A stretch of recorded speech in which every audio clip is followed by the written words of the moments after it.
Good afternoon, everybody, and welcome to the last, but absolutely the not least of the Meet the Controllers sessions. And thank you to Broadcast for sponsoring the session, and also thank you to them for all of their coverage over the last 3 days. My name's Torrin Douglas, and for 25 years I was the BBC's media correspondent until I was allowed time off for good behaviour, and now I speak and write and chair events like this. And I'm delighted to welcome Phil Craig, who is the Chief Creative Officer of Discovery Networks International. They supply a content pipeline to nearly 3 billion subscribers in more than 220 countries.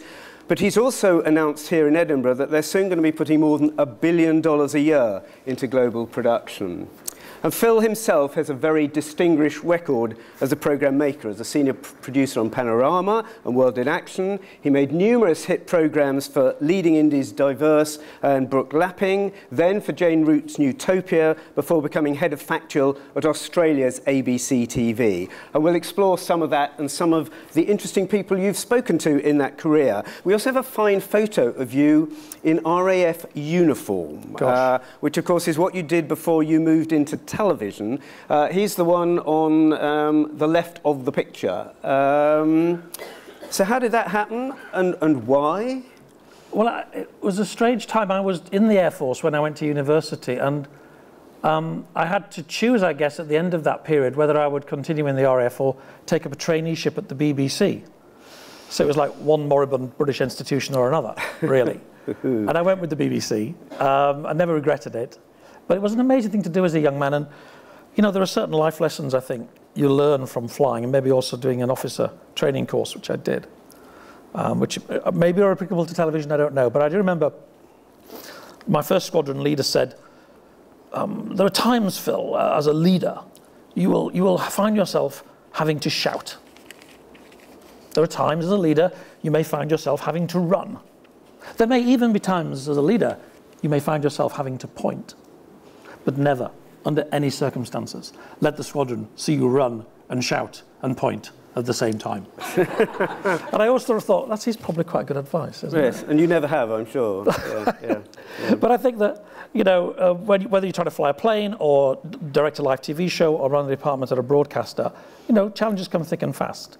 In the Air Force, when you were doing aerobatics, commonly they just turn the engine off and say, oh, you've had an engine failure, what are you going to do about it? And it was kind of studying your reaction to that, rather than necessarily how you did. You know, it was how you reacted to the challenge. And a certain amount of coolness under pressure was valued. I'm not sure I've always demonstrated it, but I've always tried to. And you also had a bit of a showbiz background in that your father was a scriptwriter and actually wrote for a Christmas Morecambe and Wise. Yeah, I mean, there's a lot of love in the room this week for the BBC, and quite right too. You know, so many of us in this room and at this conference owe our training, our inspiration, and also the high standards that we aspire to the BBC. And I had a very early insight into just the power of that organisation. My dad was a comedy scriptwriter called Mike Craig, and he wrote on two of, I think, the most popular television programmes ever made in the history of Britain. He wrote the Angela Rippon's Legs sketch. So my dad wrote Angela Rippon's Legs. And I think 27 million people gathered together to watch that show one Christmas in the 70s.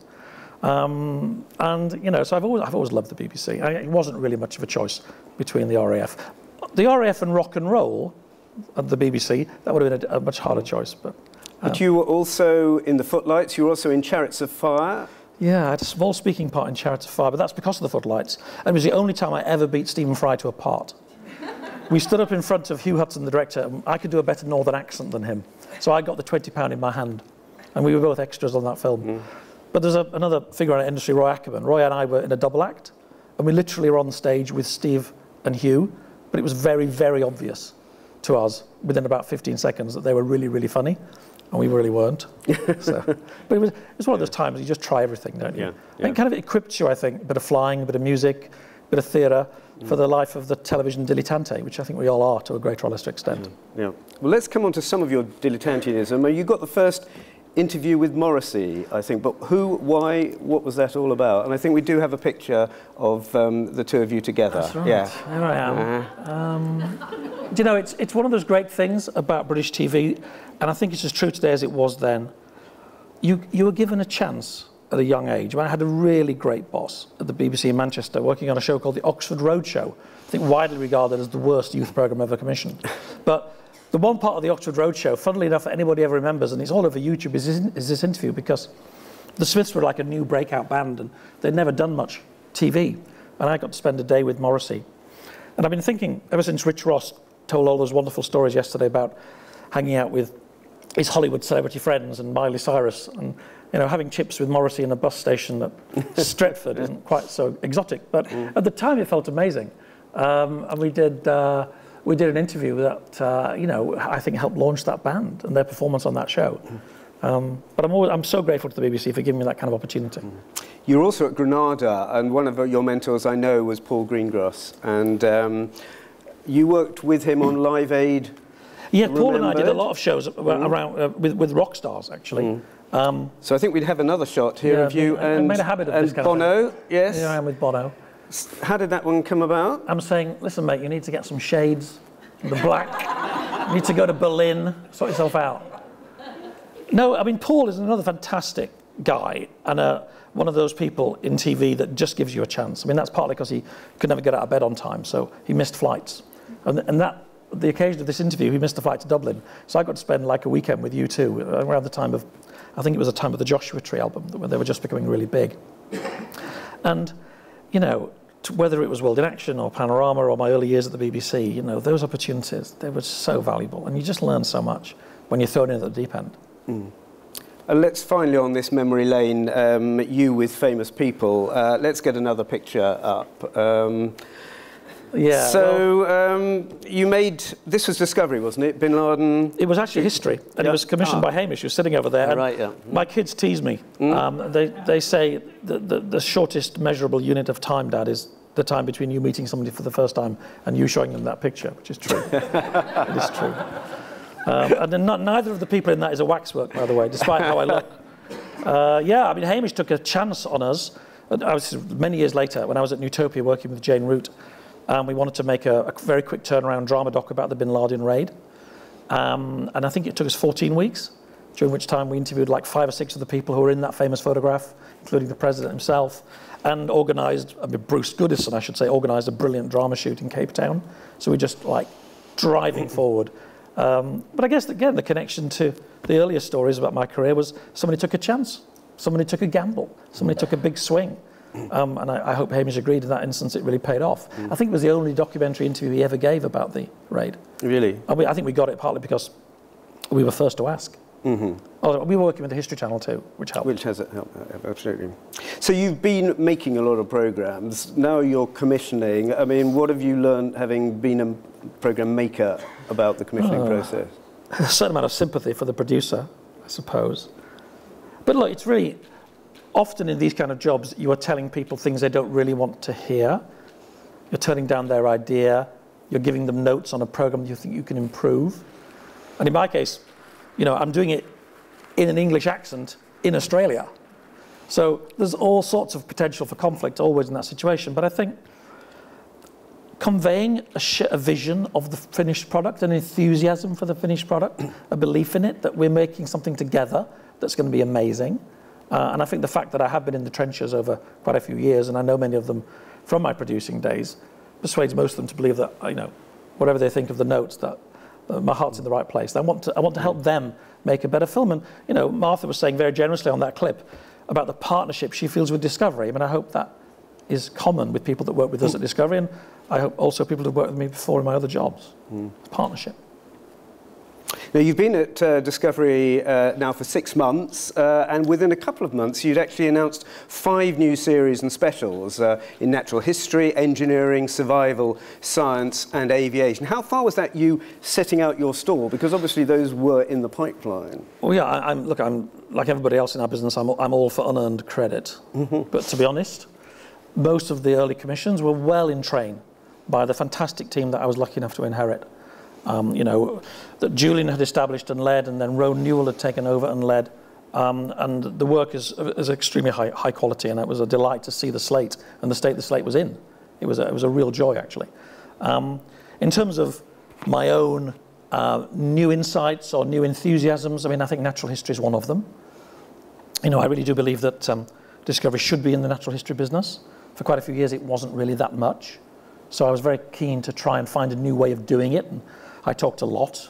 Well, I talked a lot about lots of things, but I particularly talked a lot about this concept of new chip, which was let's go to those great brands, those great genres that we know work for Discovery, the things that people loved about the channel 15, 20 years ago, and let's go back to them and find a way to make them feel really fresh and modern. Take the blue chip and make it new. Because there are a lot of changes going on at Discovery. I mean, is there a feeling, I mean, it may be easier for me to say this than you, that Discovery had sort of lost that original pioneering spirit that it had, and in the Ricky Gervais mock, I mean, it's sharks and Nazis and so on. Is there a bit of truth in that, do you think? I think that, you know, in a mission to satisfy curiosity, which is what is at the core of Discovery's kind of brand, people tried all sorts of things to get attention. And some of them worked really well. But what we're really about now, and I think what DNI in particular has always been about, is about finding the international, global brand plays that people will instinctively watch and realize, yes, that's a Discovery show. You know, we haven't made too many of the kind of obs docs that Rich has said that he's probably going to do less of. They tended to come from America. So we've always concentrated in DNI, and we will continue to concentrate on those classic genres of engineering and survival, adventure, exploration, and popular science. So I think it wasn't so much a question of change, it's just kind of accentuating the positive, you know, finding new ideas, fresh partners, and maybe some new styles too, to tell those classic subjects in new ways. Now, we've asked all of the controllers for a channel-defining clip, and the one you have chosen actually was having its premiere last night. It was Ed Stafford Into the Unknown. Tell us a bit about that show, why you think it's important for Discovery, and also how did it do last night? Well, it did really well last night. I'm thrilled. It did very, very well. You know, we don't really assess things on overnights particularly anymore. So in terms of the UK channels, which are all doing incredibly well, by the way, they'll be looking at how it performs over a week and more, and of course it'll also roll out in 200 plus countries. But it was a really good start. You know, Ed is just one of those characters that to me does live the brand. You know, he's effortlessly curious, he's effortlessly ambitious, he shares his journeys in a way that's really intimate and really winning, and he embodies that optimistic can-do spirit, that sense of wonder, almost childlike wonder I sometimes think, that people really find nourishing in our brand, and I think always have.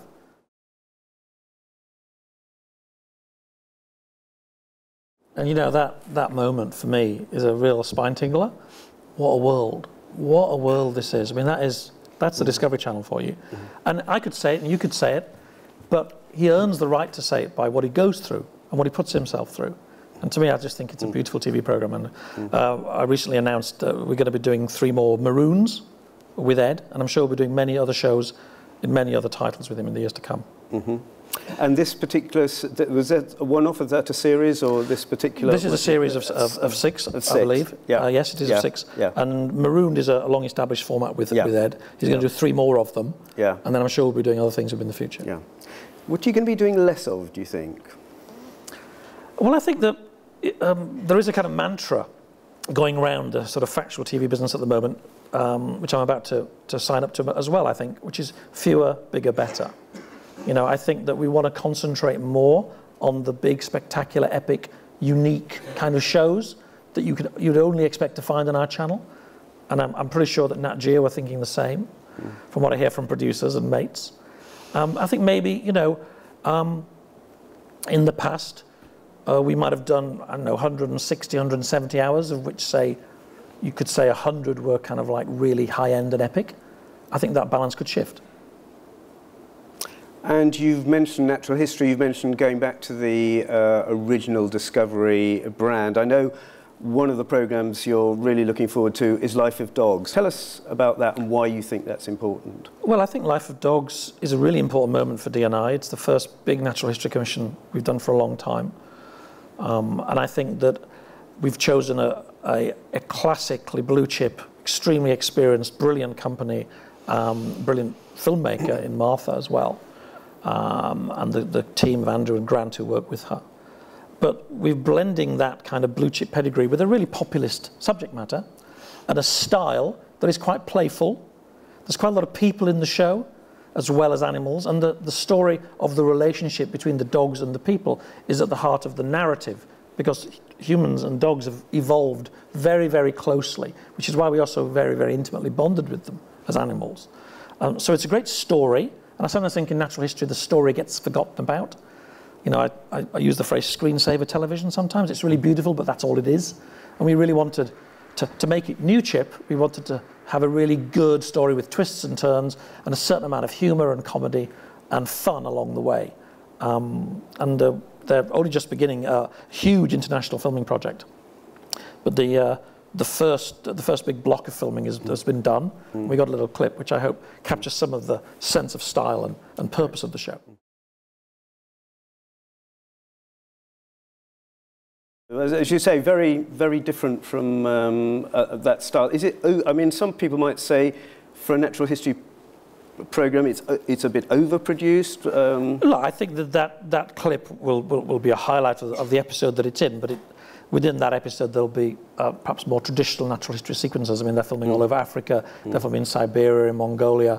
There'll be some really, really stunning behaviour that hasn't been seen before, and all the rest of it.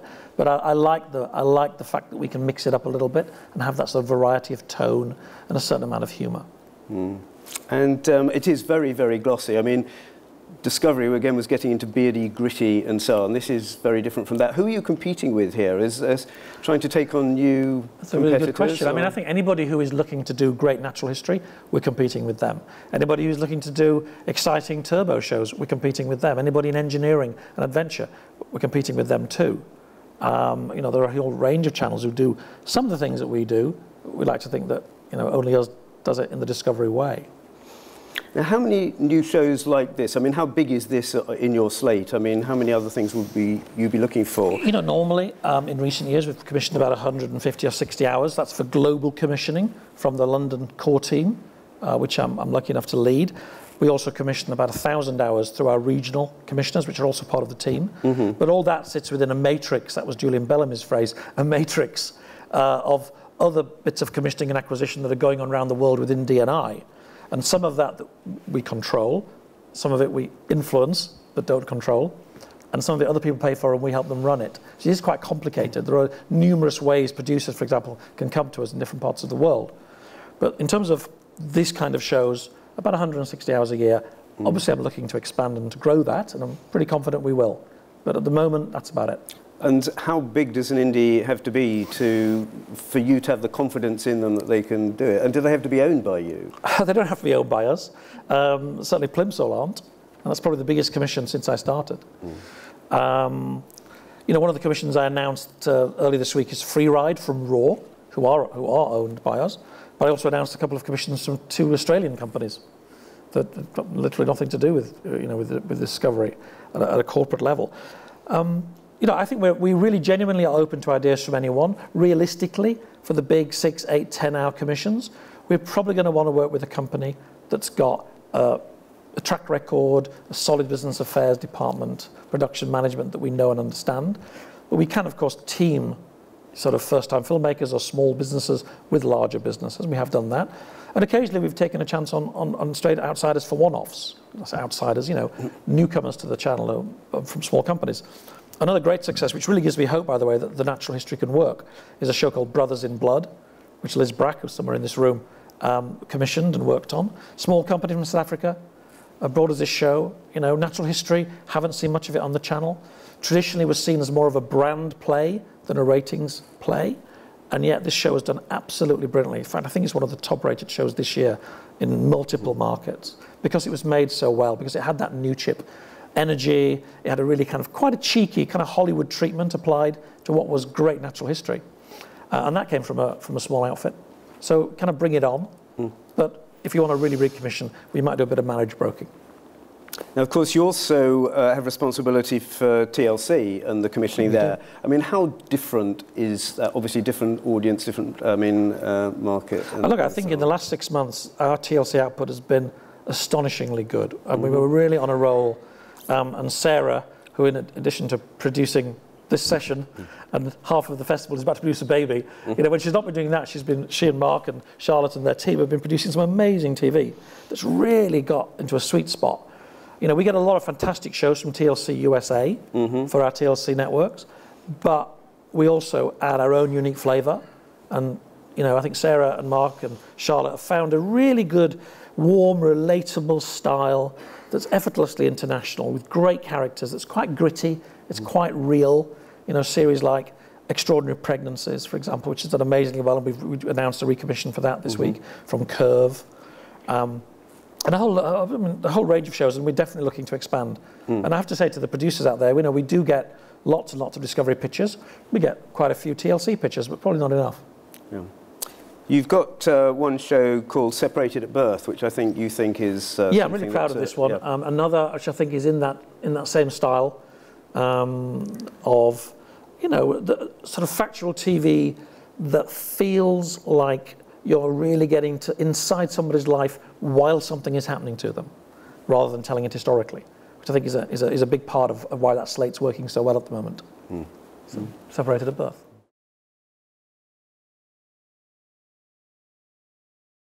Really lovely show, and you know, that's just a clip taken from the Avid, from the cutting room. But you know, lots of stories of that kind. It's amazing how many stories like that there are. All over the world. Yeah, I think that's one of the secrets of shows like Extraordinary Pregnancies, Too Ugly for Love, Separated at Birth. They are really international. Yeah. And how different are the UK-made shows from the US TLC ones, would you say? I think that, you know, we probably, clearly, our role is to tell stories of the world to the world. The priority for TLC US is to tell stories to their large and important American audience. So we bring that really different flavour to bear. That's the single biggest difference. I think there's probably also a stylistic difference. I think a lot of the filmmakers we work with come out of that European documentary tradition. So there's a bit more verite going on, a bit more kind of wobbly camera work, and kind of inside the experience, feeling that you're there with people when they're going through amazing experiences. And as I said, we sometimes think the American shows are just a bit over the top for us. Is that a British view, or is that something? Well, I'm delighted to have them. I mean, Gold Rush, for example, made by Raw, so it's a British company making a show for the American network that broke a ratings record for Discovery UK this year. You know, when it works really well, those big, bold, American, ballsy programs like Gold Rush, like Deadliest Catch, are fantastic. But we like to think, you know, when UK Discovery won its digital channel factual channel of the year, they put out a beautiful 2.5-minute tape, which I won't bore people with now, but you know, at least half of the shows on that tape came from the UK, and we were really proud of that. It was the best of America, and it was the best of Europe and the wider world, and that's what we're all about, looking for really great stories and really great storytellers all over the place. So let's explore the commissioning process at DNI. I think we've got a slide that shows how, in fact, your structure works. Talk us through who people should be approaching depending on what sort of show or audience it is. Well, you know, it's a relationship business. People like to form partnerships and relationships with commissioning editors that they know, and I'm never going to just impose a kind of this is the only person you should talk to, because if you know somebody, bring it to them and they will share it within the group. But primarily, in Factual, it'll be Ed Sayer, who's joining us in October, I'm delighted to say, and Helen Hawkin. Helen specialising a little bit more on the natural history side of the slate. And Sarah Thornton and Mark Proctor on the TLC, what we call female factual side of the slate, rather than that awful phrase, factual entertainment. And in addition to that, Victoria Noble, who is with Tom and Liz, are very important players in our little family as directors of production and executive producers. Victoria, in particular, will specialise on the UK slate. So, for example, she worked on the Idris Elba series that we were so proud of recently. So, any British ideas should probably initially go to her. And it is confusing. It is a matrix. You can bring us ideas through the British slate, and they can grow into being international ideas. That happens quite often. But sometimes they stay with the British team as well. I mean, it can be daunting to know where to start, and then you think you're in development hell, it gets lost, and all of that. I mean, I used to pitch to Discovery as a producer only 3 or 4 years ago, so I know it's complicated. It's complicated because it's so big, actually. You know, we just have so much on. But I mean, if the 4 people on that chart, except Sarah's about to take some maternity leave, so the 3 people on that chart are the most important people for your pitches at the moment. Right. Okay, good. So take us through the process and the pitch and how a pitch to you works. What are you looking for? Is it paper? Is it taster? I mean, is there a formula? The old joke, I mean, is it muffins? Is it a basket of fruit? I mean, what is the best way to approach you? As a graduate of the School of Jane Root, a sizzle is always really important. But if you engage us, we'll often pay you to make a sizzle. We're quite generous with development money. So that if we like an idea and you haven't already made a sizzle, we might well give you money to do that. And I'm just one of those people, and that's because I spent a lot of time pitching to US networks where, you know, the sizzle is much more important than the written word very often. You know, if you can't capture it in 2 or 3 minutes of tape, and not necessarily show me everything you're going to show, but capture the mood. What sort of a program is it? How will it make me feel? What sort of viewers will warm to it? That, to me, is the heart of a good pitch.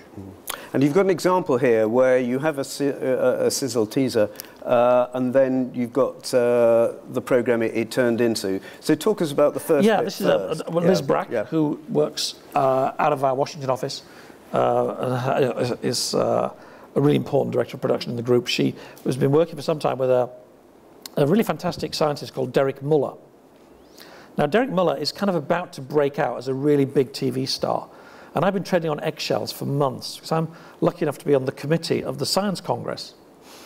And Paula Absel, the sort of doyenne of Nova and US science TV for PBS, commissioned a series with Derek on uranium, which is terrific, by the way. And for the last few months, every time I've been on this call, Paula's been saying, oh my God, Derek is amazing. Oh my God, Derek is going to be such a big star. Oh my God, who's signing up Derek?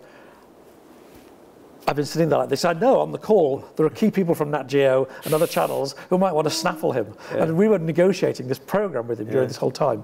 Anyway, I'm so thrilled. We announced this week we have signed him up to do a really big series. But the process people might find interesting. Because his background was one of YouTube's top scientists, the first pitch that came to us was very much about YouTube. And this is what it was.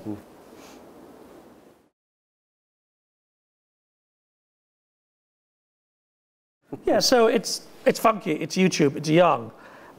And we weren't quite sure. I'm not personally persuaded that the YouTube audience is waiting to transition, by the way, to watch Discovery. We'd like some of them to, but I'm not sure that many of them will. And we talked to Derek about his ambitions, and I think he's ready, and what he would like to do is to transition himself a little bit from that world to a slightly more grown-up, slightly more traditional, slightly more blue chip, and slightly more expensively produced series where, you know, he has got a fighting chance, I think, of being his generation's Brian Cox. And I think he's that good. So we worked with him to produce a different format, same motivating idea, actually, but a rather different style. And this is the tape that was made and that we ended up commissioning this week.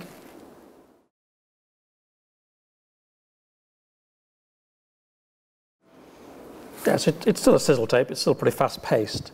But I think there's a different tone there to what we started with. So it's called Question Everything. How many in a series? How long? We commissioned 6, but clearly it's the kind of project that we hope could become a long-running and returnable series. And we think Derek is a really promotable star around the world. And thank you, Paula, for bringing him out. Just if I could just go back to the early question about the team. As I said, if you have a relationship with someone, and I know a lot of producers, you know, they work with Tom, they work with Victoria, they work with Liz, they work with Rob. In America, they often work with Marion. You know, that's still just as good a way. In fact, often they may have more time to talk to you about your idea first. So don't automatically default to the VPs. Everything will get assessed. And if you do have a relationship with somebody who's maybe just ever so slightly down the food chain a little bit, talk to them first. That's always a good thing to do because they'll have as good a sense as anybody as what we're looking for.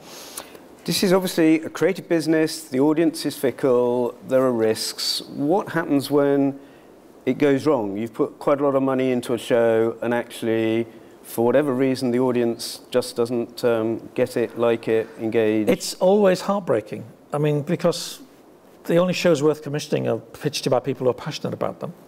And if you're passionate about them, you really care. And when the show doesn't work or it doesn't rate, it's really upsetting. And in a commercial business, which is what Discovery is, if the ratings are not successful, then you won't get recommissioned. And a show that I was very excited about, and everybody who worked on it was thrilled with, was called X-Ray Mega Airport from Voltage. Sanjay and his team did so much brilliant work on that show. The production values are sky high. There's lots of great discovery quality to that show. And I'm very, very grateful, by the way, to Sanjay for allowing me to show this clip, because it's not nice having your work displayed as something that didn't kind of knock it out the park with the viewers. But I would say it was a beautifully made show, and we love working with Voltage. What was the premise of the show before we see the clip? I guess the premise of the show was, it was clearly commissioned before my time in the job, but the premise of the show was to do a sort of a more scientific take on the airport OcuSoap. So Nat Geo have got their brilliant Dubai mega airport, and we have X-ray mega airport. And I think the thought was we could go further and satisfy the kind of engineering curiosity of our viewers by getting into more detail of the process around these extraordinary places and the drama of what goes on there. And we thought it was a really, really strong program, and we really pushed it. And pretty much everywhere, it was just a little bit under par, which is a disappointment. But I was asked to share something that I was sad about, so I have. And here it is.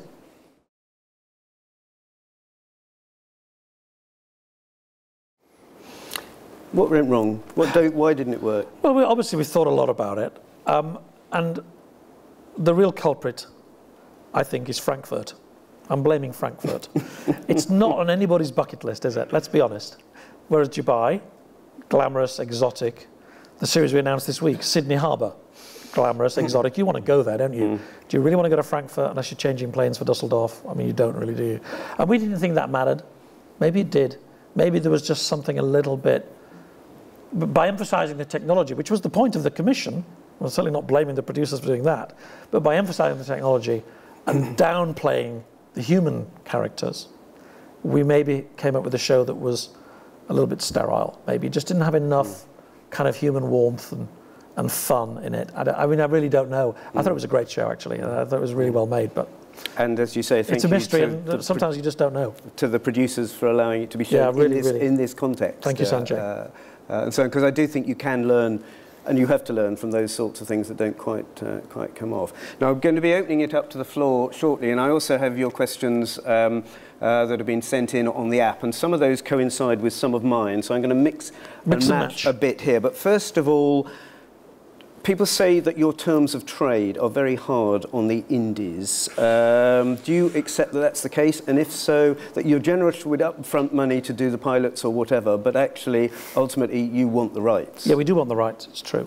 I mean, we will sometimes vary our terms of trade for a deal that we really, really want. That has been known to happen. But you'll find us tough negotiators, because that's the model of our business, is paying quite a lot of money, decent money, for quality shows that we can then run everywhere a lot. So why would you bring an idea to Discovery? I mean, I used to bring ideas to Discovery when I was producing, and I was also grumbling in events like this about the rights position. People bring us their shows because they like working with us. We're actually great partners. The broadcast survey every year, we're at the top, or if not the top, for being cool commissioning editors to hang out with and work with. Great business affairs team, wonderful legal team, wonderful production management people. That's part of it. People really value those relationships. Also, I think we commission in scale. You can get a show with us for 6 to 8 to 10 to 20 episodes, and then we repeat commissions, and that can be very valuable to an independent company. And you get global exposure, which isn't the case necessarily with your British commission that's keep giving you all those lovely rights. We'll take your company to the world. I think there are a lot of reasons people want to work with us. I think you had an example of somebody who said that Lion Film were very happy that they came to you rather than somebody else, because it just gave them an exposure all around the world that if they'd gone to somebody else, that would never... Yeah, the Brothers in Blood project, the small company in South Africa, we have taken their brand to 225 countries so far, and their show's rated really, really well. Yeah. I think they're thrilled to be on. But I remember, it's a similar business model. When I was at Newtopia, just before I left, I was involved with the 1980s project, which Hamish's colleagues in America commissioned. He may have been involved in that himself too. That show for Newtopia represents 3 series, 80s, 90s, noughties. I think they're talking about going back to the 60s now, or 70s. If you get in with a company like Discovery, it's a long-term relationship, and that can sometimes be worth more to an independent than a more advantageous rights position. I'm sure people will have a go back at you if that's not the case. Can we put the lights up? I'm just going to ask a question here that's come in on the app. Are you happy with your new Katie Hopkins show on TLC, if Katie Hopkins ruled the world? And why did you commission her, was the question that I was being asked by some other people to ask. She's very, very Marmite. Well, I think that's probably the reason. I mean, Katie's elbowed herself, she's tweeted herself into the national conversation. She's one of those lover or hater characters. She's great talent. And I think the real reason, actually, was that we were all so very impressed with her on My Fat Story, which was one of the most successful documentaries. I think one of the best documentaries made in Britain in the last year. You know, who'd have thought that a film a film about Katie Hopkins would get a special commendation at broadcast. Absolutely. You know, it was a runner-up to Vice News. Yeah. You know, because that show, I think I'm quoting it, behind the bluster and the tweetage was an intimate, intelligent exploration of a public health emergency. I mean, that was a fantastic show for TLC. And I think that really made it a no-brainer to work with Katie again. Are we happy with the overnights? Not particularly, but, you know, we don't count them in the same way, I think I said earlier. If you look at the 7-day figures for the first 3 episodes of Katie's series, it's up to 300,000. And that's, again, because she is who she is. People comment on the show, they tweet about it. People are coming to the repeats. Some of the repeats are getting more viewers than the original show. So it's getting 300,000 plus a week, which I believe it puts it in the top 10 for the year already. So, yeah, we're very happy with the show. Yeah. And it's got a couple more weeks to go, has it? Or Two more, I think. 2 more weeks to go, yeah. Right, anybody in the room got a question? If so, I'm just holding my eyes. If not, I've got plenty here, so don't feel embarrassed if you haven't got anything that you want to ask, but just wave at me if you do. This one was a popular question with quite a few likes. You used the phrase new chip to describe some of your output. What on earth does that mean? Well, actually, in a way, I'm going to turn the question back on the producers. I'd love producers to come to me and say, this is the new chip take on X. We know that your viewers like this genre, this style, this kind of host, this kind of place. But this is the new chip take on it, by which I mean this is the modern, stylish, funner, maybe faster paced, maybe slightly more different camera technology, ringing the changes on the classic genre. That's what I'm really all about at Discovery. And again, as I say, if anybody in the room has got a question, just, well, yes, we've got one in the front row. Can we get a microphone here, please? If you can say who you are, where you're from, yeah. Hi, I'm Maddie Allen. I'm head of production at Keo Films. We did the Ed Stafford Into the Unknown. Are you looking for new talent, and if so, in what areas? We are looking for new talent, always. We're very conscious that we have a diversity problem. You know, we don't have enough diverse faces on our networks. We tell the world stories to the world, but we do tend to have our hosts looking a bit like me. So I've said to many, many production companies, you know, if you could bring me the female Bear Grylls, that would be incredible. Probably very hard to find, but would be incredible. Obviously, we were thrilled to work with Idris Elba, but I mean, we didn't commission the Idris series with anything to do with diversity. We just thought, wow, we've got a movie star who loves cars and really wants to get involved in some incredible challenges. Nevertheless, it was good to see a show like that, you know, doing so well around the world.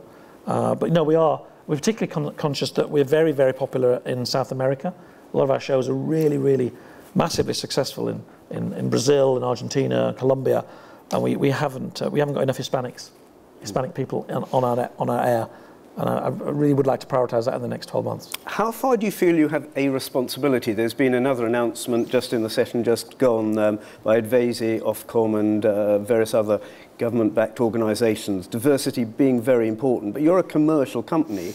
I know when you were in Australia, you found it was slightly embarrassing almost, the impact that it had when you tried to do diverse sort of programmes. The audience just didn't want to know. Oh, I see what you mean. Well, there is a rule of thumb, I'm afraid, and it is sad to say, but you know, commission a show about Indigenous Australia, and you can expect to lose a lot of your audience. I mean, the ABC, because it's a public service broadcaster where I worked, we did it because we thought it was important, of course.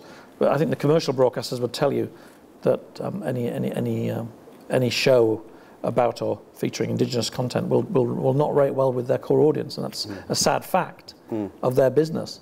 But I think, you know, it goes beyond the commercial, doesn't it? We all want to be good corporate citizens. We all want to see a more diverse industry on both sides of the camera, and we're genuinely committed to doing more. We've got 5 more minutes, so just to warn you, if you have got questions, get them in now. We've got a question over there. Hi, Josh Beattie, freelance director. I just wondered if single docs or 3-parters, even for that matter, have a place on Discovery with international appeal, of course, or is it any economy of scale you're looking for? I think there'll always be a really good mix. You know, we commission topical single docs quite often, and obviously they grab attention because they're topical. We did a terrific film about the Nepal earthquake recently. I was very proud of it. ITN made in 4.5 weeks. The Brothers in Blood film, for example, was a single doc. So I would hate to see single docs squeezed out of the schedules. Nevertheless, my priority really has to be, and is, long-running returnable series. That's number 1, really. What does the arrival of Marjorie Kaplan mean for you? And explain to people what she's coming in as. Well, Marjorie is a president in the same way that Rich Ross is a president within the Discovery company.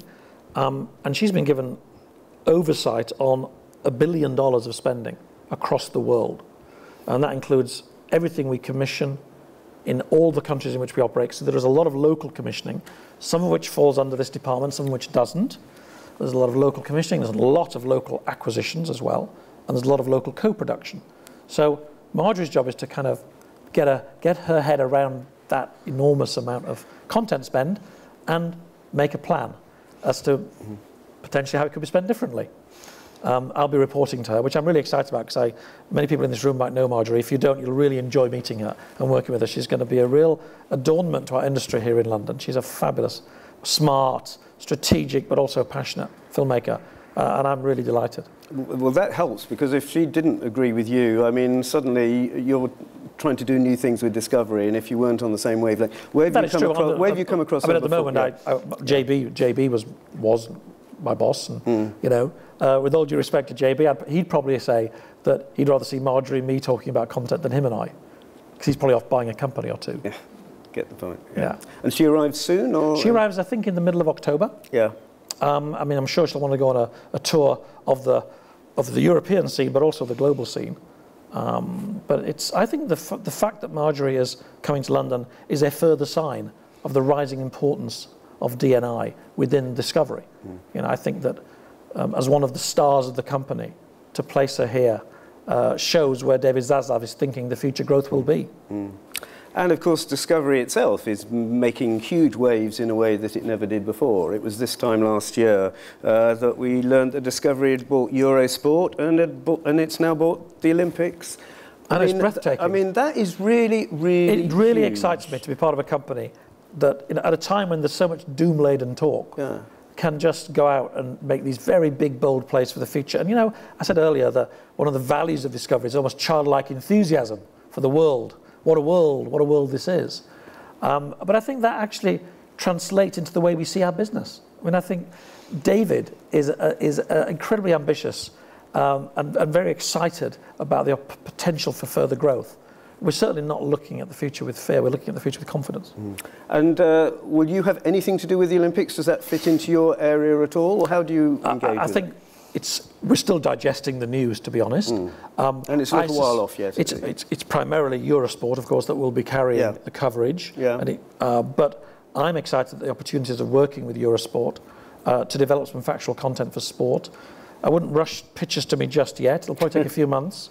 But I think there's a good chance that we might be getting into the sports docs business. I'll say that. A good chance. But not confirming it today. And generally looking ahead, I mean, you're obviously optimistic. You've been here 6 months and so on. Those sorts of things must make you feel I'm in a company where there's the money and things are actually going to happen. But then you look at something like Netflix and all of those things. Rich said, I mean, those are the people we're having to compete with. It is a very, very fluid, competitive world out there. That is true. I mean, I was really, because basically I'm adopting the default 12-year-old boy optimism view of the world. I saw some research from Australia last week that really encouraged me. streaming services have arrived. Foxtel, the main cable station in Australia that carries Discovery and lots of other channels, responded by cutting its prices quite markedly, I think 25–30%.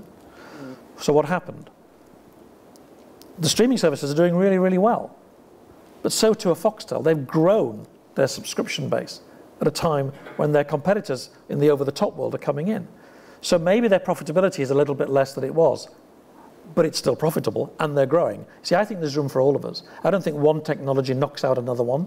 I think people can sit on the bus and watch content on their phones and still come home and want to watch Life of Dogs on their 4K TV with their family. And it's on that basis that we're planning, and it's on that basis that we're confident. Before I ask you to thank Phil, I would like to thank our session producer, Louise Blythe at the BBC Academy. I'd like to thank Broadcaster sponsoring it. I'd like to thank the whole team of people who've just done a fantastic job over the past 3 days of really making this work and making a really, really interesting and stimulating session. But most of all, please would you thank Phil Craig. Thank you.